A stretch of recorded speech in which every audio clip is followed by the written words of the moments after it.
What's up guys, this is Professor Pew Pew, and today I've got a little sneak peek of what's coming in the next patch.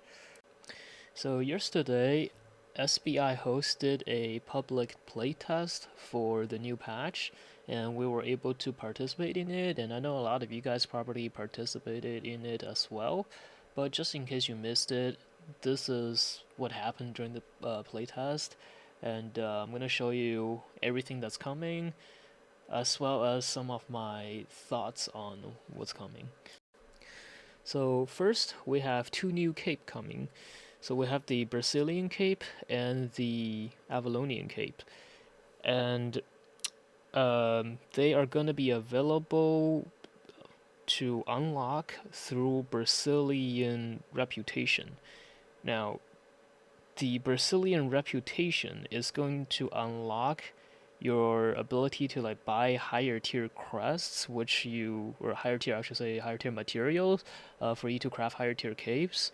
But the Brazilian rep is not gonna be a currency, like I previously thought it was going to be. So it's not gonna be like the faction points where you can just trade it in for crests. I'm not really sure why they made it like this, but the currency that you're gonna need for getting those new crafts or those new crafting materials is gonna be favor. Okay, um, so yeah, I think it's kind of a bummer, to be honest, that the Brazilian rep is still just a number that stacks to a cap and then doesn't do anything anymore. But that's how it's going to be. Now, as for these new capes, they both look pretty good. One of them, the Brazilian cape, is going to provide you with a cleanse and a shield, and it's going to activate whenever you press your helmet slot skill, and it's going to be on a 60-second base cooldown, not affected by CDR. So this will be really interesting next patch because they're going to nerf Hunterhood in the next patch, which will result in people picking up Cultist Cows instead of Hunter Hoods. And Cultist Cow, as you know, is a debuff, right? So it's cleansable but not purgeable. But this cape will provide you some defense against Cultist Cows. So that's going to be interesting. And then the other one, the Avalonian cape, this is going to be, they described it as a melee DPS cape.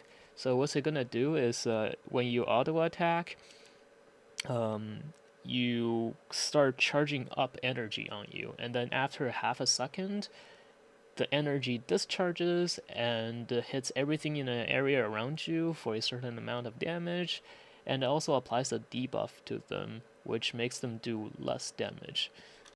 This is obviously going to be more effective on melees because you have to be close to your target to hit them with a skill.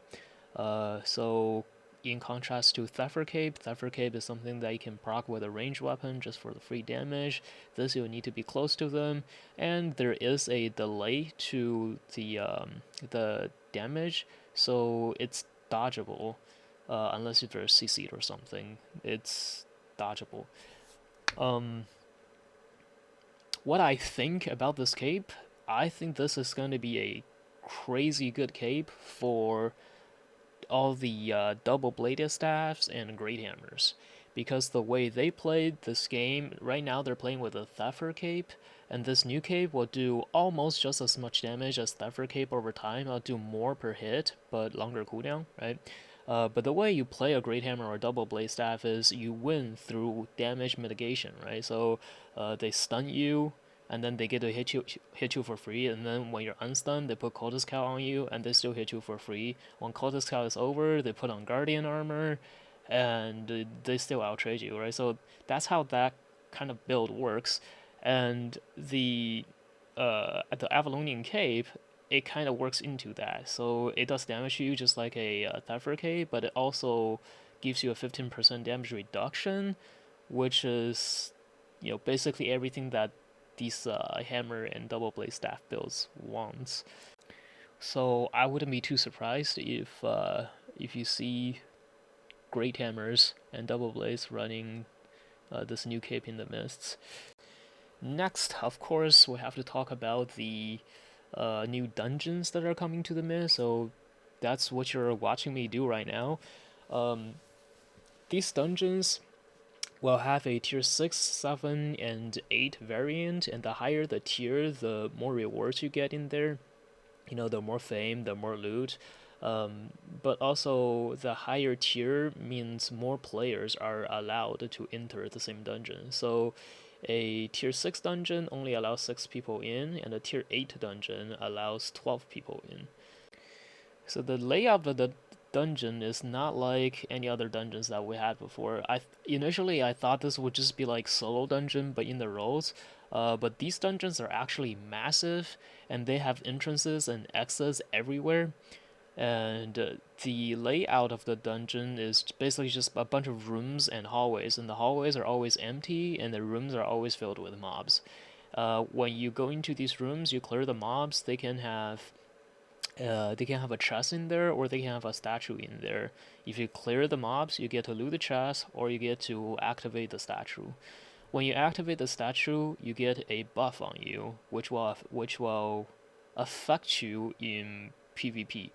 Now, the way these statues actually work, it's kind of a mouthful to explain, but basically, when you interact with them, they give you two buffs. One, they give you a chivalry stack, and two, they give you a buff that triggers when you get low HP, when you get to 40% HP. There are three different types of statues, and they have different effects on them for when you fall below 40% HP. So the one I just interacted with was the sword buff, which heals you when you fall below 40%. The one that's in this room that you're looking at right now is a scale buff, which gives you movement speed when you fall below 40%. There's also another one, a rose buff, which gives you kind of like a Gigantify potion effect when you fall below 40%. All of these buffs will become stronger per chivalry stack, and the chivalry stack is the other buff that you get from the statue. So they get you two buffs, right? One that activates when you fall below 40, and the other one is just a stack. And the stack basically just increases the effectiveness of these triggered buffs. So basically what this means is if you got into this dungeon early and you were able to farm in it for a while, the and you were able to just acquire a whole bunch of these chivalry stacks, then the buff that you get from these statues will be more powerful on you than if you were to just pick up a fresh shrine. It's not going to be like crazy powerful. Each stack only gives you a little bit of a buff, and you really have to clear a lot of these rooms to really stack it to the point where they're really strong. And judging by the kind of gameplay that happened during the playtest, I think it's gonna be pretty hard to stack enough chivalry points for you to get to that point where like that 40% buff is just gonna be completely busted. But that said, these 40% buffs by themselves without any chivalry stacks are already pretty strong. And I'm not really too sure how this is gonna affect PvP. I guess like on one hand, if you were just a fame farmer, these buffs will definitely help you stay alive when you get dove. But on the other hand, if you were a A3 death giver and you find one of these dungeons and you get in there and you start stacking right away, like nobody's gonna be able to kill you when you have those buffs stacked up. So another thing is, as you can see here, small chests do spawn in these dungeons. So these chests are visible on the map. There are also small coffers. Coffers are something new that they're adding to the mist, which is like a small chest, but they are only visible to you if you're close by, kind of like how spiders are in the mist right now. So small coffers and chests do spawn in the dungeons as well, and that will serve as a marked objective for people to gather up and fight over. Now, even though this is a dungeon, it feels like there are actually less random mobs in here than in the open world part of the Mist. So builds that rely on pre-stacking on like shadow edging. Namely, I'm just talking about death givers, right? So like shadow edging to mobs, pre-stacking on mobs, they are actually going to be less effective in these dungeons because the mobs are just not like everywhere. The hallways, as you can see, they're mostly empty, and if you try to chase someone, obviously they're gonna run through the hallways, which means you're gonna lose your stacks. And if you're getting chased through the hallways, there won't be a whole lot of mobs for you to get free shadow edges on. But that said, the mobs in here do tend to spawn in bigger clusters, which means if you're running a build that relies on Hellion Jacket, it's probably gonna work really well in here. Overall, I think during the playtest, I had a lot of fun in these dungeons. It was, well, maybe it's just because it's new, but it was really fun to come in here, look for PvP and fight over these chests. But I am a little bit concerned for these dungeons, the way they are. If they hit a live server, I think they're not gonna be so good, and here's the reason. So the reason why we want to add these dungeons to the Mist is because we want something to help the casual players, maybe the new players, to be able to progress in the Mist without feeling like they're just constantly getting farmed by PvP players, right? Um, but the way these dungeons are, like, first of all, the reward from them is just minuscule. The fame, you probably already saw me killing those mobs. The fame is like next to nothing. The loot is very rare because most of the rooms have um, these buffs in them and not chests, right? So most of the rooms are gonna be cleared for buffs and for fame and not for loot. And overall, it's just gonna feel like you might as well be doing solo dungeons in the open world, and it's gonna be a lot safer in there, right? If you come in here, you're gonna be risking getting doved by PvP players, and if you do get doved by a PvP player, I think your chances of survival in here is extremely small because you can't mount up. It's not like the open world part of the Mist where you can just, hit your miner boots, sprint off, and then go mount up. You can't mount up in a dungeon. Now, there are a lot of exits in here, but the hallways are empty, so you can't just like shadow edge to a mob either. And if you do get caught by somebody that has a fin cow or somebody that has some CC, like a carving sword, you're probably gonna die. Now, dying is not a big deal if the reward that you're getting out of these dungeons is worth dying for.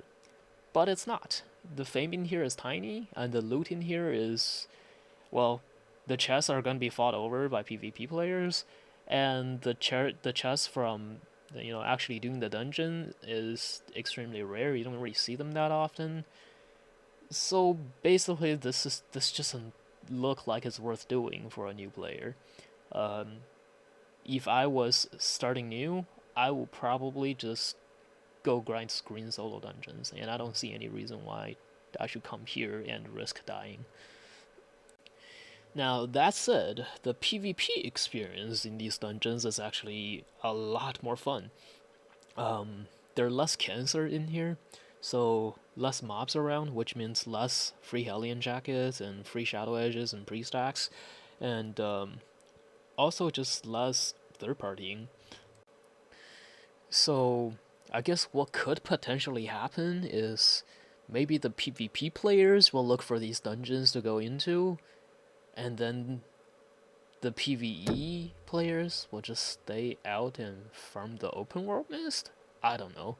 But it's it's definitely not giving me what I expected when they said they're gonna add dungeons in here. I thought, like, okay, cool, there'll be something for people to farm, right? For something for the new players to progress through, and this just doesn't feel like that at all. It feels like everybody will just go in there to PvP, and there's no reason to farm it just for the PvE content. Okay, moving on from the dungeons, now there are other things coming, so there are a whole lot of balancing changes that's gonna happen. Birdwatch Cape is gonna get a rework, Daggers are gonna get a mana nerf on their Q2, Morgana Cape is gonna activate before the skill now. So let's say if you were using a snipe crossbow, for example, right? When you press E, the way Morgana capes are right now, when you press E, the cape is gonna pop after the E skill. So in other words, the increased cast time is not gonna be applied to your E. But after the rework, you can just press E on your snipe crossbow, and you will be able to channel your E faster with the Morgana cape. Um, Bridgewatch cape is getting reworked into a peel tank cape, which has way less of a slow effect than it does now. But it also reduces the enemy's CC resistance, which is why in this clip I'm trying it out with a demon helmet on a one-hand dagger. I was thinking, if I press E first to pierce your CC resist, I'd be able to change Shadow Edge into demon helmet for long silence on you. I guess it kind of worked on Flaccid, but he was just PvEing. I don't think it's gonna really work that well for the one-hand dagger in like an actual PvP scenario. But I do think there's some potential for it as a part of maybe as a part of a one-shot comp or something. I don't know. But like for one-hand daggers, the way that we're using them right now to slow people into your one-hand dagger E, that's really just not worth it anymore. Okay, they are also nerfing the mana consumption on dagger Q2. I'm pretty salty about this one because it's been pretty clear that they are doing this nerf as a result of Death Givers running everybody over and being able to escape everything. However, Death Givers are going to be the least affected by this nerf, right? Because all they did was just turn up the mana cost on Q2 and turn up the mana regain on Q2 if you hit something. So if you're playing Death Giver, if you E to a mob, you get basically a free Q after that, right? Because you have mana reduction on your E, right? And if you're escaping, there will be a lot of opportunities for you to just Q to a mob to get some mana back and then keep running. And if you're on Death Giver and you E to a mob and then you Q to a mob, you'll actually get some mana back from your Q to go spend more Qs. Whereas if you play any other dagger, you'll be hurt a lot more by this nerf because you don't have that mana reduction. And secondly, they said that they're doing this nerf because they don't want daggers to be able to escape every situation. However, when you're just escaping, if you're queuing through mobs, it's not that big of a deal. Like, you'll get a lot of mana back if you just hit a mob with your Q, right? So you can still escape. But if you're trying to chase someone, let's say if you're trying to chase a hammer or a bow that's trying to kite you, you'll have to spam a lot of Qs directly at them, which means you won't be able to hit a mob every time, which means you'll be losing a lot of mana, and you probably won't be able to chase them down because you run out of mana. Now, Death Givers are not going to be affected by this nearly as much because they have 3 dashes.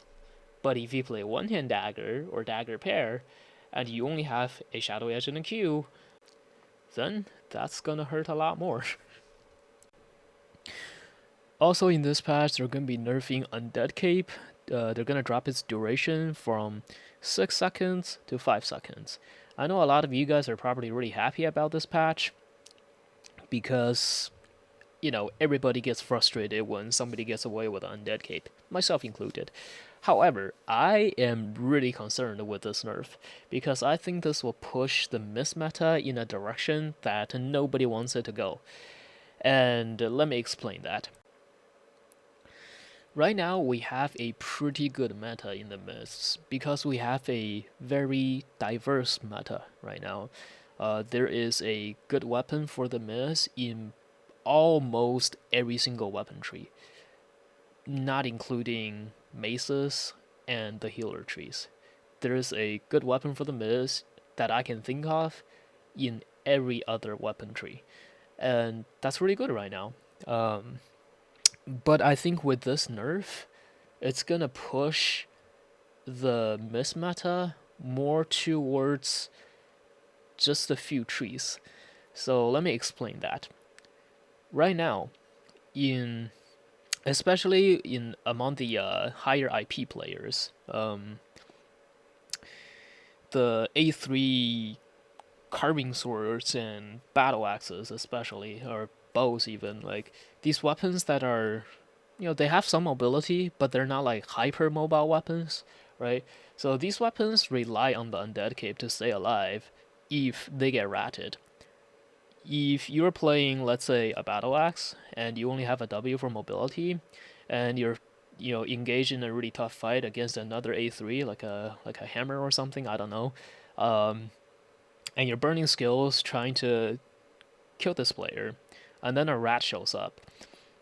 Well, the rat has a pretty good chance of killing you, right? Because most rat players, they'll be playing something like a bloodletter, a lot of mobility and execute, right? So if you don't have the undead cape to protect you, you're probably gonna die to them. And even with the undead cape, there's still a good chance you die to them. But with the undead cape, at least there's some sort of a safety net. Now, if the undead cape nerf gets to a point where it just can't do its job right anymore, so basically right now what we need the undead cape to do is, if you get low and the cape procs, the cape needs to protect you for long enough for you to basically get off of the third party's screen range, right? So that you can escape and they're not gonna know which direction you went. If the duration of the cape drops and you are no longer able to completely leave their screen range, then they will know which way you went, and they will be able to chase you, and they will be able to chase you down because they're playing a rat weapon, right? A bloodletter, for example. They have 3 dashes. You have 1. Eventually, they'll catch up to you. Um, so that's gonna be a problem for people that are playing these less than hypermobile builds, and if this nerf is intense enough to basically like make undead cape not a guaranteed escape anymore, then people who are relying on the undead cape will not be able to rely on it anymore, and they're not gonna be able to play these lower mobility builds at a higher IP anymore, right? So no more A3 battle axes is basically what I'm saying. Now you might still be happy about that because maybe you're tired of dying to A3 players. But here's the thing, there won't be any less A3 players. There will just be less of a certain type of A3 players. If they really want a gear crush, they will just play a hyper mobile build, right? So if they don't get to play Battle Axe anymore, then they can just go play 8-4 Great Hammer. And guess what? Like A4 Great Hammers don't need undead capes to survive, right? A4 Double Blades or Bloodletters, they don't need a undead cape to survive. And these hyper mobile builds, like, I'm not saying it's always like this, but a lot of the times it feels like they're just walking you over with 2000 IP and there's nothing you can do about it. Even though, in theory, your weapon has a lot more damage in it, you're gonna lose the fight against them just because they have much more IP than you. A lot of the times, that's how it feels.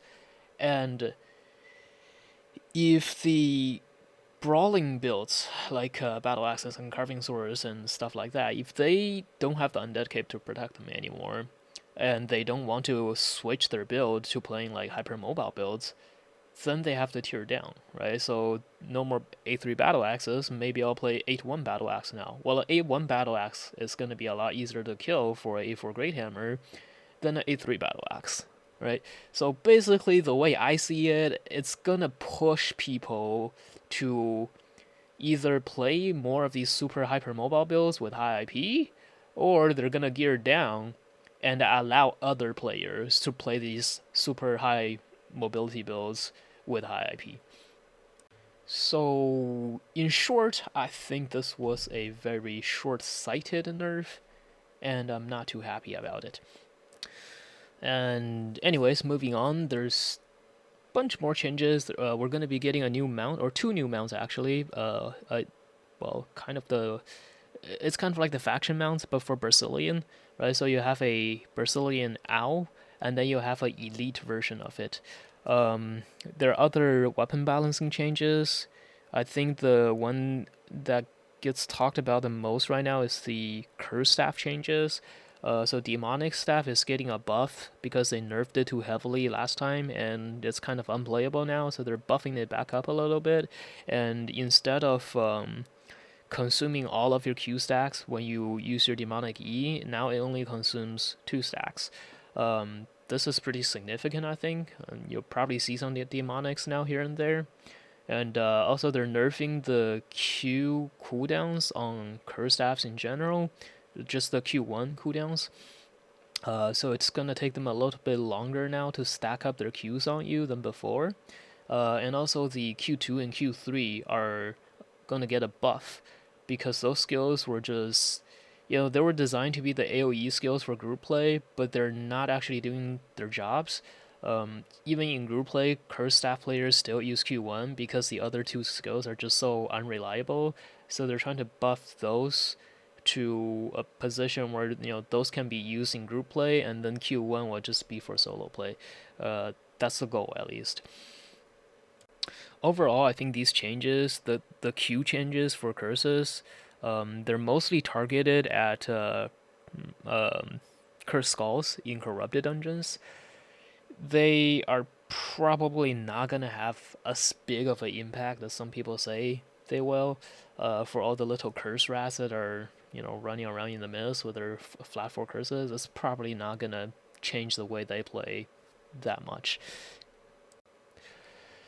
And then lastly, WASD movement. This is a pretty big change because, so what's going to happen is with this patch you'll be able to bind movement to keyboard buttons now. So if you want, you'll be able to move with WASD, or you can move with the arrow keys, or you can move with your number pad keys.